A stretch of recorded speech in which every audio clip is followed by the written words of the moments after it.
Hi, it's me again, Jonathan Hudson. This week I'm not going to be as angry as I was in the Ninja Turtles review. So this week I would like to talk about the Sony hacks and how it is affecting the Amazing Spider-Man movies and the Marvel movies in general. So we all know that Sony has said some things that have came out due to these hacks, and a lot of it has to do with the Spider-Man movies, that be script leaks, casting leaks, and just who they're gonna fire, and ideas for movies. But here's what I think, and if you don't agree with me, leave it in the comments. But here's how I think that they could make everything better. But I know what you're thinking. You just sell the rights back to Marvel. Let them do it so he can be in the Avengers. But there are two other ways where they can keep the rights. Well, actually, there are more than two, but we'll get to that. There are other ways that they can keep the rights and still do Spider-Man. So, number one, they could do a soft reboot of the Spider-Man universe. So, by that I mean do the Sinister Six movie and do Spider-Man 3, the Amazing Spider-Man 3. Have Peter Parker die in the battle, and then at the end of the movie, you figure out that another kid was bit by a spider, Miles Morales. This guy right here, black kid. Figure out that he's been bitten by a spider, and he is now testing out his powers.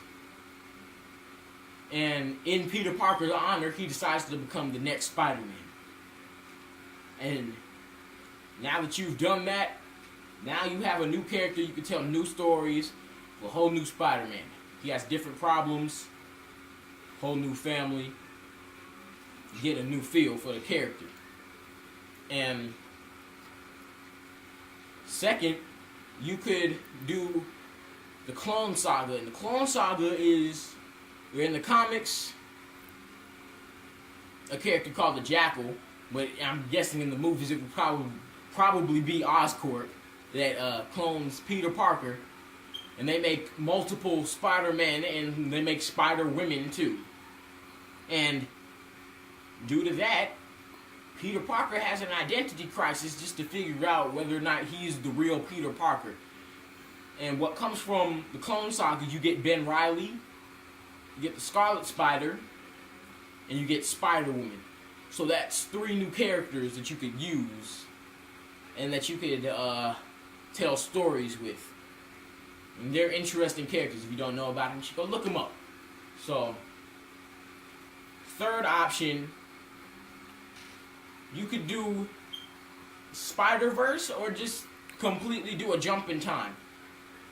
Now, Spider-Verse is where all of the Spider-Men from different universes and different periods in time come together to stop one big villain.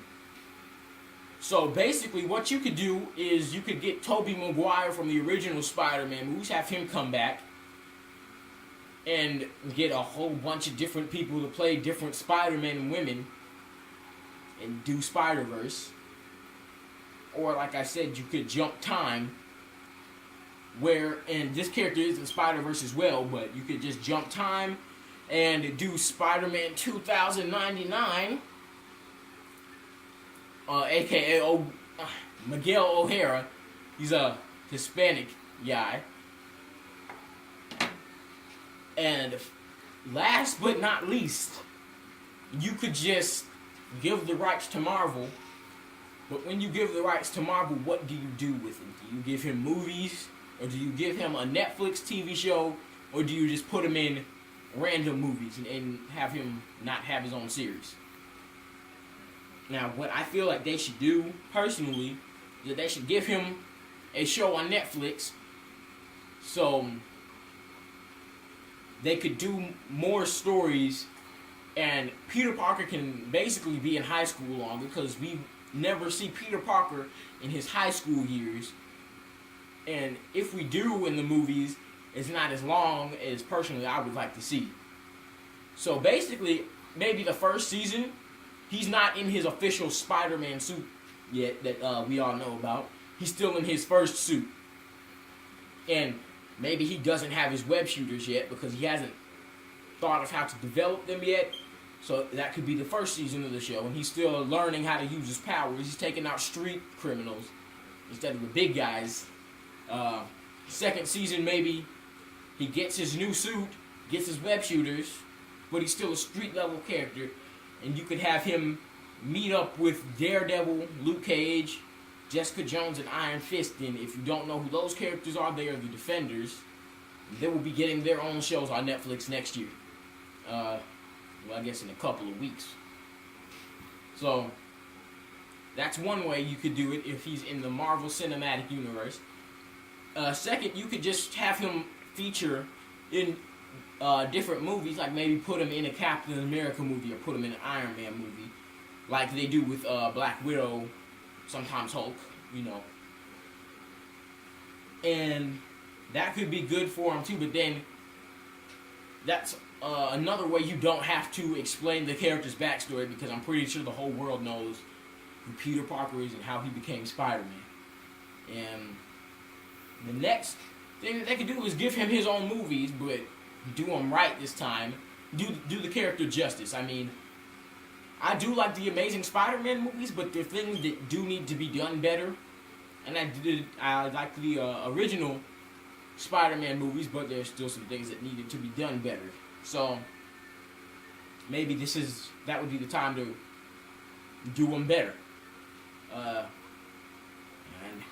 last thing, for people who have PlayStations, and I know you've been affected by the Sony hacks because your system is messed up now, and I got an Xbox One, which people said wasn't good, but guess what?